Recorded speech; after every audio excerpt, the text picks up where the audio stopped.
Hey everybody, my name is HeroicNerd.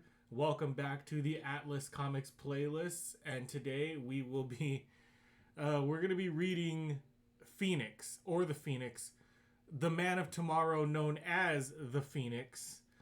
Uh, this is um this is the third to the last. It's this one, and then I have two more Atlas Comics series to go through, and then we're done with the Atlas Comics playlist. It was a huge, big ordeal. Took me like 6 months of production time to do the whole fucking thing. But it's coming to an end. It'll be done by the end of November. So thanks. I just want to say thanks everybody for showing up. And, there's only bigger and better things coming. But to be honest, I'm happy to put Atlas Comics behind me. There's been a lot of ups and downs, a lot of highs and lows. But it was fun. It was a lot of fun. But look at this guy, the Man of Tomorrow, Phoenix. Look at this fucking guy. He's got superpowers. He shoots lasers out of his arms. And I see UFOs in the background, buildings blowing up, people burning alive. Seems to be fairly action-packed, if you know what I mean. But yeah, let's get into it because I'm very curious as to what this guy has to offer. Oh look, the year is 1977. Jesus. The place is Threshold 1, a mammoth scientific lab in Earth orbit. 3 men have just begun a record-breaking 5-month stay on board the space station. But scant hours into the mission, disaster strikes. Okay, so he comes from space. We know that to be true. Houston, this is Tyler. Sector C is leaking air. We've got less than 30 minutes to pinpoint the leak, and if we can't... Captain, the air pressure down to 0. That does it, Houston. We've got to abandon Threshold. Put all tracking stations on alert for re-entry. Jim and I will already rest for your takeoff. Bert, you set our landing coordinates after we unhook, aligned with Polaris. Fix a course to the North Pacific near Alaska. Alright. So they're going down. The damage to Sector C has been severe. Tanks of liquid oxygen explode, crippling Threshold. But with every death there is a birth, and from the space station's demise is born an incredible new chapter in man's history. The Phoenix, from the ashes. Not bad. Okay, whoa, wow, that thing did fucking blow up. Look at that. That's intense. There's no time for a computer fix. Start the countdown. We'll have to bring her in manually. Roger, relay the data to Houston. Got our splashdown target sighted. Okay, Jim, on main thrusters and let's sail right in. Seconds later, the mighty SB-1 rocket ignites, separating the shuttle from the damaged space lab. Although floating wreckage impedes their flight, the astronauts maneuver through the scattered debris of Threshold. Unknown to them, however, small bullet-like fragments riddle their spaceship. Repeated collision with these scraps tears a hole in the heat shield, and the 5,000-degree heat of re-entry sets the craft on fire. In mere moments, the ship burns out of control. It plunges into the freezing waters of the Arctic Sea, bobbing around the surface. Clouds of smoke fill the command ship, polluting even the astronauts' air supply. I don't think they're going to make it, guys. This doesn't sound legitimate. The others are dizzy from the smoke. If I can deploy the life raft, we'll be able to... But there is no time. Flames find the spacecraft's fuel cache. The devastation is complete. So he's dead, or he's gonna rise from the ashes.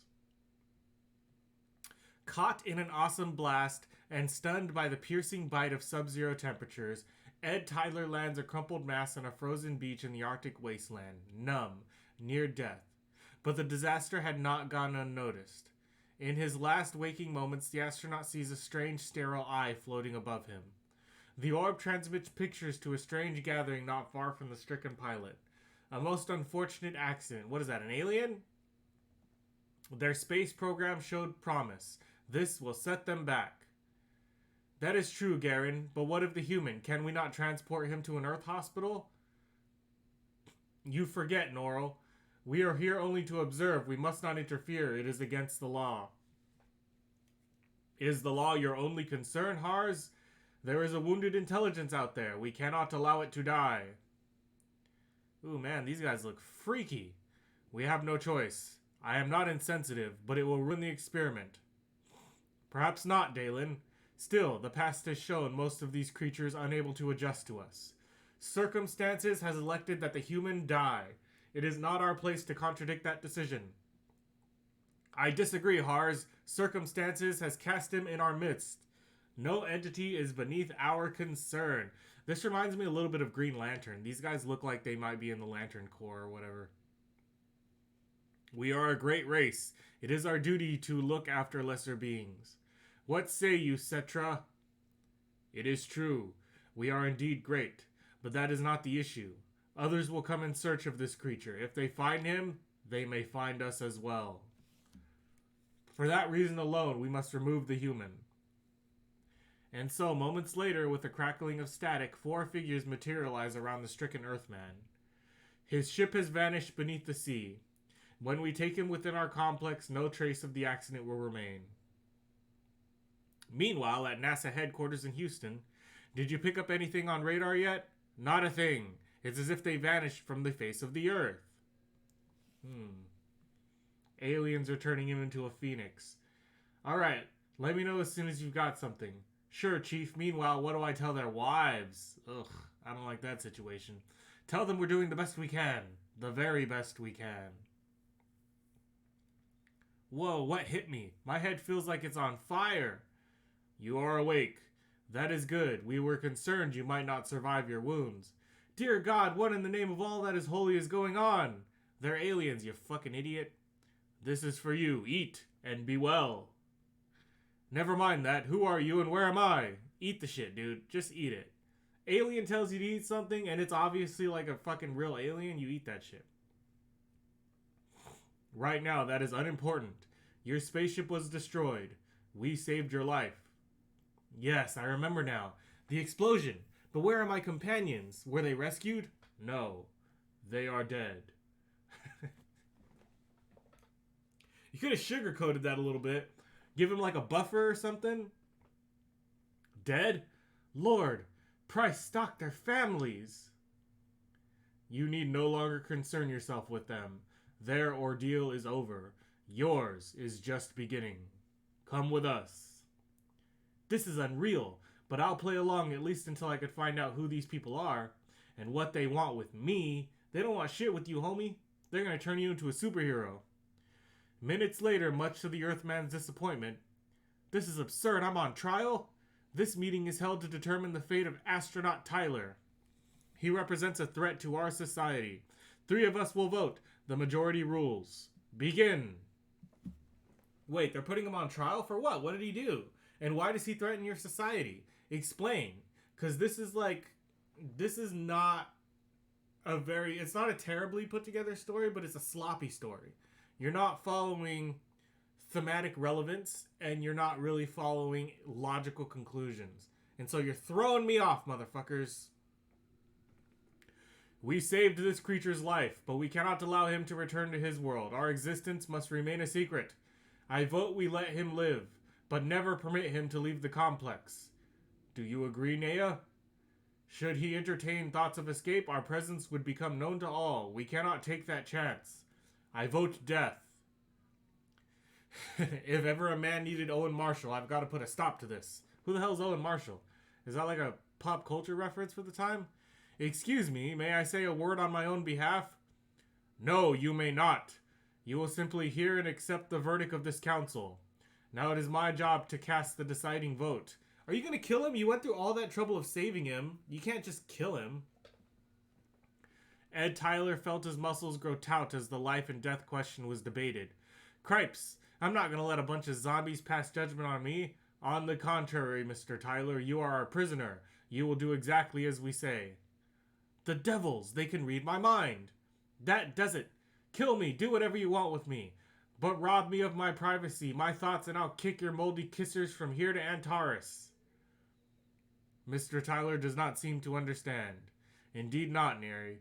Will you ask our guests to be seated? And in the span of a single heartbeat... Oh, so they have fire powers. They're fire aliens. That makes sense. Oh, that clears up fucking everything, I guess. Now then, will you pay attention? You mean nothing to us. You are primitive, irrational. You react with emotion and not intellect.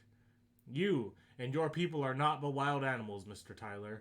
However, you are the first human to come among us in many years. I would like to keep you under observation, for we can learn much about man from your presence. Therefore, I vote we spare your life. Assembly adjourned. The decision made. Ed Tyler is given a tour of his new home. Prepare yourself for sights that will stun your thinking human. To tell you the truth, nothing could shock me more than this subterranean outpost. Oh, in that case, you are in for a jolting surprise. Be seated and watch the screen before you. These are recorded images over 1,000,000 years old. They show us the dawn of your species. In the beginning, God created this planet and all things else in the universe. But our race evolved quickly in another solar system, and we visited your prehistoric planet. Yours was a world of mammals, untamed. So it was with high expectations we experimented upon your ancestors, mutated those who clung to the branches of trees, changing them from ape to man. Well, thanks, but we didn't fucking ask for this shit, so whatever. And we have been here ever since, watching you grow. Make mistakes, make war on one another. Our guardian angels, huh? Well then, why have you never revealed yourselves? Are you ashamed of your handiwork? Very much so. That's like the... Well, I'm sorry I let you down, you blue-faced fire alien freaks. God damn, I'm sorry. I'm sorry my humanness offends you. Very much so, which is why we must destroy your people and start all over again. What? No, listen, Buster. I've had all I can take from you and your self-righteous buddies. We make mistakes, but then so do you. And by your own admission, mankind is one of those mistakes. So use your great powers to help, not murder us. The alien thought for a moment and then, very well, I shall use this power. For as you say, we should keep our misguided children in line. And what better place to start than here and now? Oh man, you really blew this one, kiddo. Looks like that was your last temper tantrum. The searing bolts of nuclear energy shatters the quiet chamber of the subatomic... It cuts a vicious path through seconds of time, livening every nerve in the prisoner's body. Why, Mr. Tyler? I'll tell you why. Either you will live here by our rules under our wing, or you will die here. Do I make myself clear? But enough of this. We must not be enemies. We have much to talk about, much to tell one another. Now, however, our rest period is near. Come, I will show you to your quarters. The astronaut dared not think aloud, but subconsciously he knew that something must be done. And soon. So he's just a prisoner. When is he going to get superpowers? Probably right now. Like, the second I say bullshit, he's going to get superpowers. I know it. I already know how this game is played. Later, in his private cubicle, well, the Dai certainly did their best to make me feel at home. This place makes the Waldorf look like Coldwater Flat. Don't think I'll stick around, though. Got a feeling things are going to start jumping pretty soon. Ed Tyler has no idea how long the alien rest period will last. He knows only that he should fail to escape and mankind will be wiped from the face of the earth. Just as I suspected, Nero. Didn't lock me in because he figured I had nowhere to go. First rule for alien hotshots, never underestimate a human, especially one who knows nuclear physics. Oh shit, that's it. That's the fucking suit. His powers are suit-based. I'll just borrow a few of these atomic transistors, pick up my spacesuit plugs into my gloves, and then raid their men's shop for the climate-proof jersey.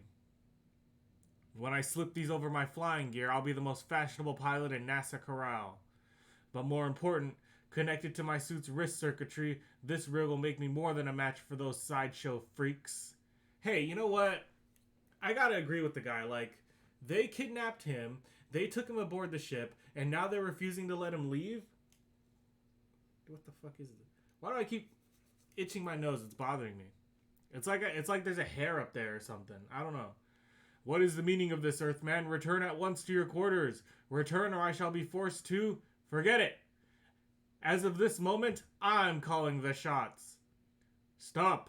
You know not what you do. The others are coming. They will punish you. Please. Sorry, Dalen. I appreciate all you've done for me, but... There he is! Put your wrist units to vaporize! We have no choice but to destroy the animal. I hate to be contrary, Hars, but it's you who are the animals. You treat my people like pawns in a chess game. I, my friend, play God to no one. Good show, Tyler, but somehow I don't think they buy your argument, and sooner or later I'll be brought down by sheer force of numbers. Run, motherfucker! From the stolen transistors, there issues a blast so powerful as the beggar's description, but flashing madly out of control. The sheer force of unleashed nuclear power sends the astronaut and his alien pursuers flying. I didn't realize those things would pack such a punch. Oh my god, did I do that? Yeah, you did. You fucking destroyed it, you little bastard. Well, I don't need an engraved invitation. A small stream of neurons should carry enough force to carry me into the air. And if I can keep my balance, I may just get out of here. Stop him! The human must not escape. He already did, motherfucker. Now I think you should have listened to the elder and just fucking killed him, but... I mean, what the hell do I know? I'm just a human. He must not escape. Well, Neri, are you satisfied? Everything. Our entire experiment is ruined. He will use the atomic units to his own ends. Perhaps even turn them against us. And that must not be. Well then, what do you suggest? I demand we trace his neutron trail, follow his progress. When he stops to rest, we shall cause him enough more anguish more severe than death itself. Okay, so they're going to use the suit against him? Miles away, oblivious to the scheming of desperate creatures, the refuge flies on. Time has passed swiftly and Tyler comes to recognize the terrain. If memory serves me correctly, by now I should be somewhere over Iceland, and that's as good a place as any to rest and get my bearings. Try and figure out what to do next. After all, right now I'm the most powerful man on Earth, and that's not a responsibility taken lightly. But what do I do? Where do I go? I certainly can't return to Houston. To my wife, why not? If the aliens find out about Leslie, they'd use her for ransom. To capture me. I can put her in that kind of danger. Crap! Something about that just sounds like flawed thinking.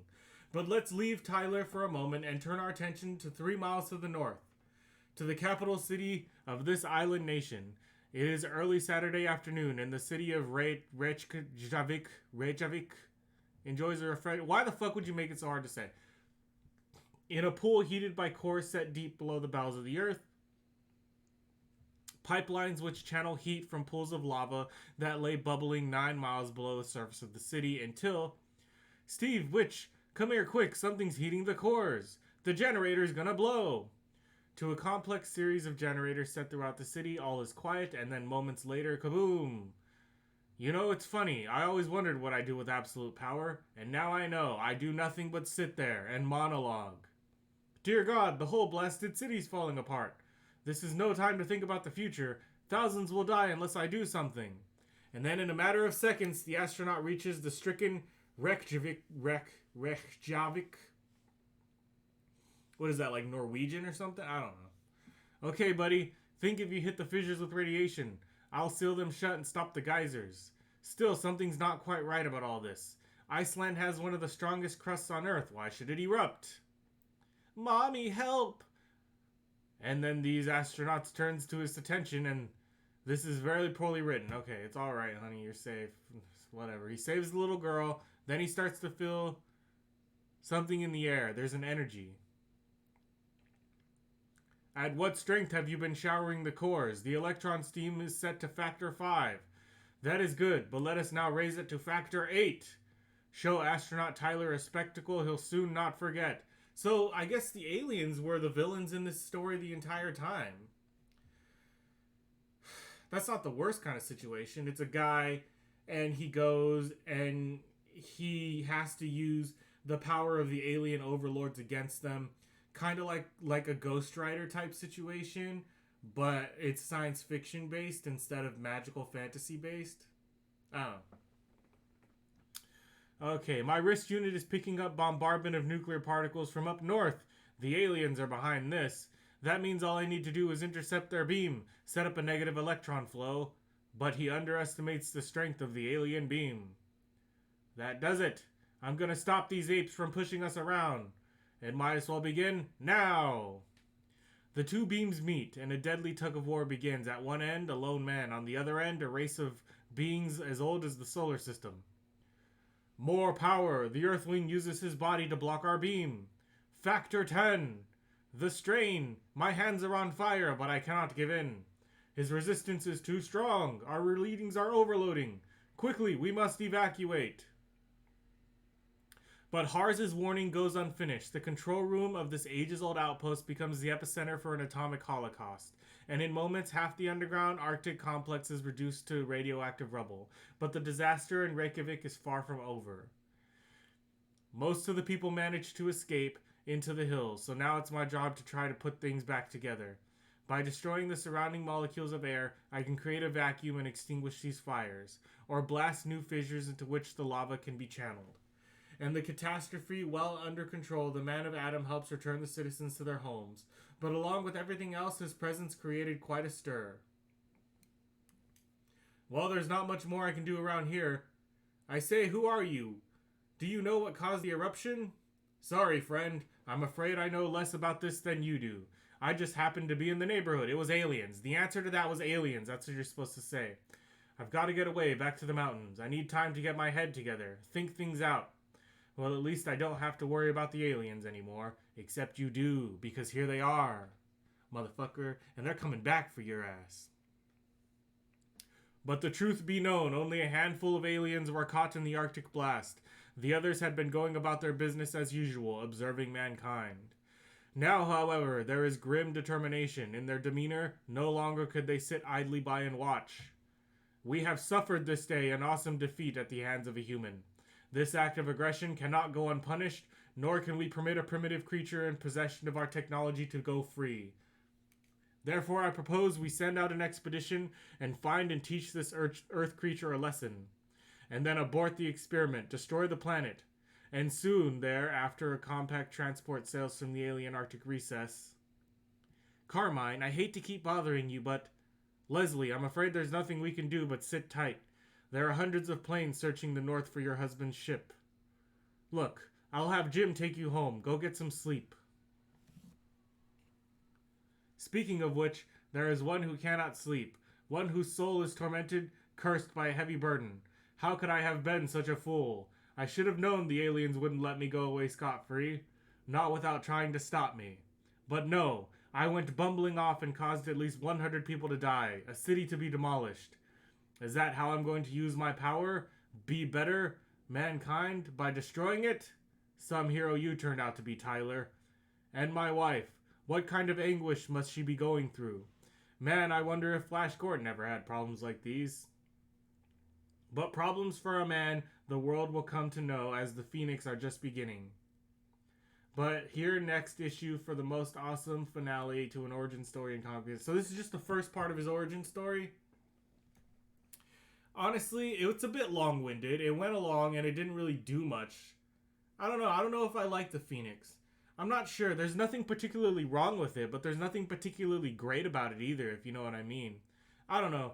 Let me know what you guys think in the comments. But for now, that's the end of this one. If you liked reading this comic with me and you want to read more comics with me, like the video, subscribe to the channel, and donate to my Patreon so that I can do bigger projects. But until next time, nerds, stay heroic.